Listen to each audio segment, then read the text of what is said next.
there was frustrations there, but it was frustrations because I am inexperienced at managing people, and we kind of just brought it back to, you know, speaking about the sales values, for example, to try and give them a bit of structure, and to try and, what we had actually realised through the chat that we had is I hadn't given them any training at all, and it was just, you know, working with me, and, you know, we kind of moulded up a bit of a system, but it really needed fully looked at. So what we decided was, for the full of March, I was going to spend time with them to really define their role, to really help them with their pitch, for example. You know, when they're going out for clients who are thinking of selling their home to do a valuation.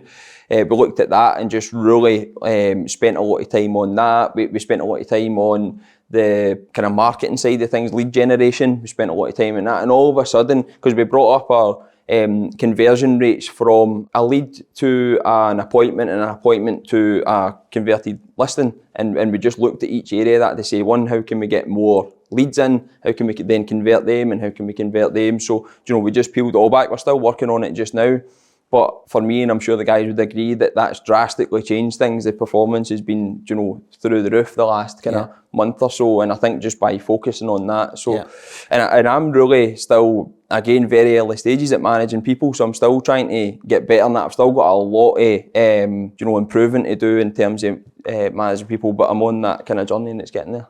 Yeah, and I was really impressed by that, because the two things to call out there, I would say, is that this idea of how do you take a situation and then look at it in terms of its constituent parts. So divide it down and then really focus in on, okay, what do we need to do to change it or optimize that? And I think you've done that really well. And then once you've got the system, it's to train people in the system as well.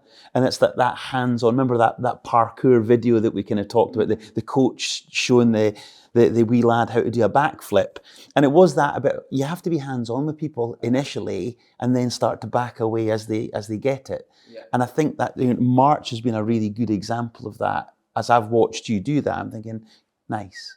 Now move on to the next set of people and do the same there. 100%. I think it's holding myself accountable as well. I'm getting better at that. You know, if there's ever a problem or I'm frustrated with something, I'm always looking at my part to say, well, what are you not doing? What are you not, you know, and that's where that comes from. And, you know, I could have looked at that either way. The first way being, why are they not doing that? You know, what's the point? Blah, blah, blah. And then I actually looked at it and I thought, well, you've not done any sort of training. You know, you've not showed them exactly what to do. And then that gave me a bit of a fright, and I thought, oh, and I've started to look at the business totally differently. And because I'm thinking, I need to put myself in their shoes to say, if I've started in a business and I've got no structure, I've never been shown what to do, how can they expect me to do it? And it's exactly the same for them to an extent. Like, obviously we've done some training and we've done things, but nowhere near as well as we could have. Yeah.